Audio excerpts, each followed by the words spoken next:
What's going on, everybody? This is Saber4, bringing you guys a new deck profile today.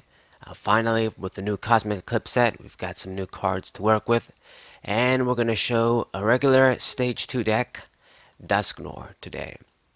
So, I know I said on my best cards review that Dusknoir probably won't do much, it won't be very good, and it's true, you probably won't go far if you try and use this deck in highly competitive tournaments where everybody's using Mewtwo and Reshiram, what have you.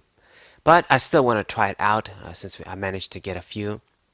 And since it's Dusknoir, one of my favorite ghost types, it's up there with Gengar for me. But anyways, so one of the merits of this card, I suppose, is that it works with one energy. Psy up, you just do one for 60, and then if you stay on the next turn and use this attack again, it's going to be 120. So it's one of those attacks where it starts kind of weak and then it doubles.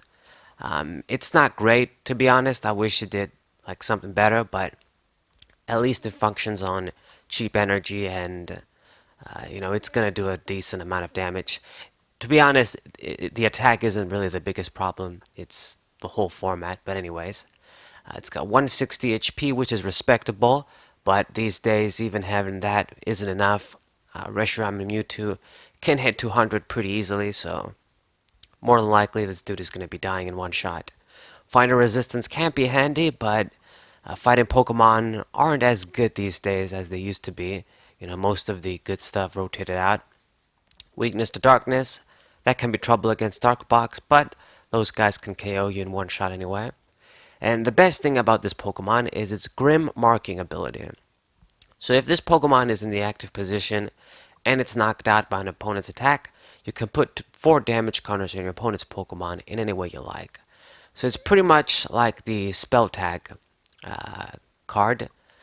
If this dude dies, you put 4 damage counters any way you like.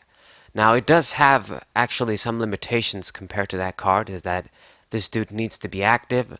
Of course, you still gotta die by an attack and not by poison or effect or whatever. But it is a pretty decent ability. I wish it put more damage counters like 5 or 6, especially considering, this guy's a stage 2 and the format again. I mean, even if you put 6, this card probably wouldn't have been that good, but at least something better. But anyways, 4 damage counters is still good. So it's obvious synergy to combine this Pokemon with the actual spell tag. Where are you? There it is. So this card, it has been pretty good ever since it got out from the Lost Thunder set, being used in Malamar decks, being used in other Psychic decks. And since we don't have Field Blower, Megaphone, and those sort of tool removal cards, it's difficult to get rid of this, especially decks that run a lot of these. They probably stick once they get played. So between the spell tag and this guy's ability, every time this dude dies, we get 80 damage that we can spread for free. So it's pretty good. If you hit Psy up for 60, that's total 140, I guess, every turn. So that's not bad. So this is going to be the purpose of the deck, just a plain old stage 2 attack. Hope our opponent kills us the old-fashioned way, so we spread damage counters around. So the line is going to be pretty simple. There's only one Dusknoir line actually now. We've got this Duskull from the new set, 40 HP. I don't like it, but the attack is decent. You can put 2 damage counters on an opponent's Pokemon. And with the Spirit-Born Evolution, this can be useful. You can discard 3 cards from your hand and get an instant Dusclops and put it onto that guy. Now, discarding 3 is a lot, and maybe sometimes you can do this. Most of the time you won't. I would have just liked the vanilla Duskull, to be honest, just 60 or 70 HP. Decent attack. But this is what we got. The art is kind of cool, at least. And then the one Dusclops, once again, only one option from the new set. You've got 90 HP, and disable 20 and choose one of your opponent's Pokemon's attacks. You can't use that attack. This can't be handy sometimes, but, like I've said, Mewtwo isn't going to care. Reshiram probably won't care. Most Pokemon won't care, but useful little effect, I guess. Better than nothing. And then Dusknoir, you should run 3, but I only managed to get 2. As always, I always have difficulty getting cards. So if you're serious about making this deck, you need 3. And what I do when I don't have enough is I use, well, we would run 1 lure ball anyway to recycle the dudes, and then 1 lioness fishing rod. Shuffle a Pokemon and a Pokemon tool card from your discard pile into your deck. So drop one of these 2, depending on what you want, and then add another Dusknoir. That should be the normal thing to do. A 4-1-3 line of your main Pokemon. But yeah, these cards are going to help us recycle the dude's back, lure ball, get the Dusknoirs, maybe get a Dusclops, Lana's fishing rod, shuffle like a Duskull or another Dusknoir. It depends on what has died so far in the game. And then recycling a Pokemon tool is actually pretty useful in this deck. We need all of the spell attacks we can get, so not bad. I wish we had like Rescue Stretcher or Super Rod, but these cards will do. So since this is a regular stage 2, and since so many cards favor the tag teams and other Pokemon don't have anything, the best way to make this deck be at least sort of slightly competitive is to run an engine like this Pidgeotto here. With Pidgeotto, 3 of these, and then 4 of the 60 HP PG, keep that in mind.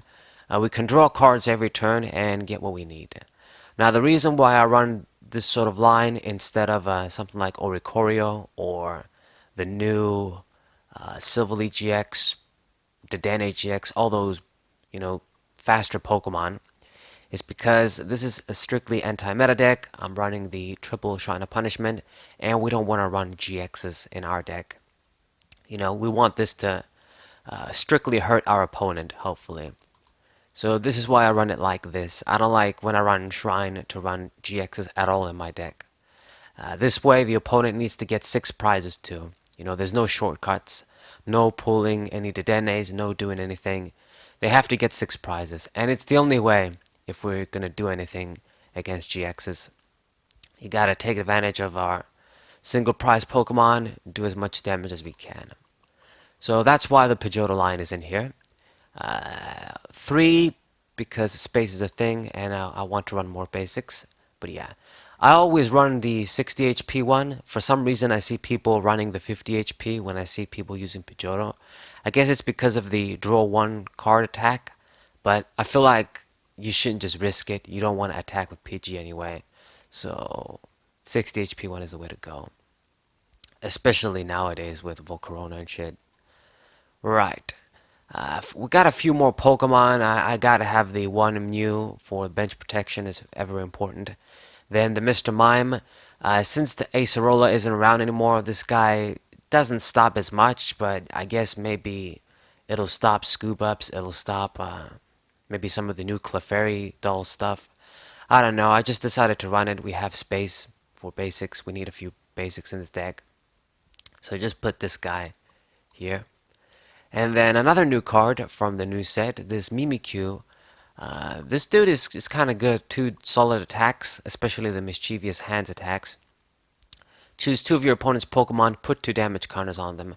So it works well with what we want to do. Spread damage counters in this deck. It's 40 damage total. Good little opening attack while we set up if we open with this dude. I feel like he's kind of cool. And then impersonation, you never know. We might use this to discard a supporter and you use the effect of that supporter. So maybe you get like 2 supporters in 1 turn if you use this. Okay, so these are all the Pokemon. Pretty simple. The trainers are going to be kind of simple as well. A lot of the stuff is self-explanatory. 1 adventure bag to search out the spell tags. We run a maximum of 4 of these. The Pidgeottos, you won't be able to play them on the Pidgeottos, but you do have enough targets. I mean, you're probably going to attack with Mimikyu. You put 1 on that.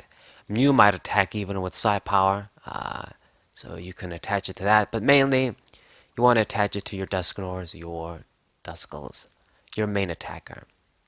Next up, we got the Energy Spinner. 1 of these to search out energies. If we get lucky, we can grab 3. Not bad. You max out the Mysterious Treasure, of course, search out your basics, and search out the Dusknoirs too. Ever important. And 1 of the Poke Gears, I like male better. but we don't have that, so we run this in standard. Of course, you gotta max out the rare candy for these, get the Dusknoir out more efficiently. Only one switch because space is kind of an issue in this sort of a deck. You probably don't need a lot of switching cards. Once Dusknoir is in the active position, you want him to stay there. You want him to attack, hopefully get that extra plus with its Psy-Up attack, and you really want him to die and get your Grim Markin effect. Otherwise, you won't be doing enough damage. And the thing is that if they pull, like, even though he has a big retreat, if they pull like another one, it's pretty simple. You just attach one energy and he can attack. So, because we only function with one energy attacking, getting a big guy like this stuck isn't really an issue. So, one switch, just for the occasional, I don't know, like paralysis or something. Maybe we can make a little play. One should be okay. Shrine of Punishment, ever important, 3 of these. I would actually run 4 if I could, but space, once again, run as many as you can. That's the thing, because there's a lot of stadium hate, a lot of stadium disruption, people running a lot of different stadiums, and the new stadium that basically acts like a field barrier in a way from Yu-Gi-Oh days, gets rid of your stadium once you play it. Makes your life difficult to keep this out. Okay, and I think this is pretty much it. Everything else is just supporters. You got the 4 Cynthia, gotta max her out. 2 Lily, should be very good as well. The Tate and Liza, one of you, one of the Volkner, Skyla Guy, and max out the Professor Elm for the last card. Search out the basics and get the Pidgeotos out real quick. The rest is just 10 psychic energies. More than that is probably too much. It's overkill. You could probably get away with 9 too if you want to, but I always want to keep extra. So 10 should be enough. All of your dudes attack with 1 energy. Well, at least not Pidgeotto, but you don't want to attack with Pidgeotto. So this is basically the deck, guys. Don't expect it to be, super great deck. It looks cool on paper, and it should have been a good deck, but because of the format, because of all the favoritism against Tag Team GXs, it's very difficult. Like, even if your opponent misplays, fucks up so much, they can just do like a new 2GX attack, heal all the damage counters. They can like do the same for Venus. They can do so many things. It's just so easy to heal these big Tag Team GXs. With everything there is right now, so it's just hard. This strategy is hard to work. Maybe against other like tier 2 decks, it might fare a bit better. But yeah, this is the deck. I'm gonna show you guys a few matches, and hope you guys enjoy them. I hope you guys subscribe to the channel, leave a like, and share this video with your friends. I've been SaberWolf4, and we'll see.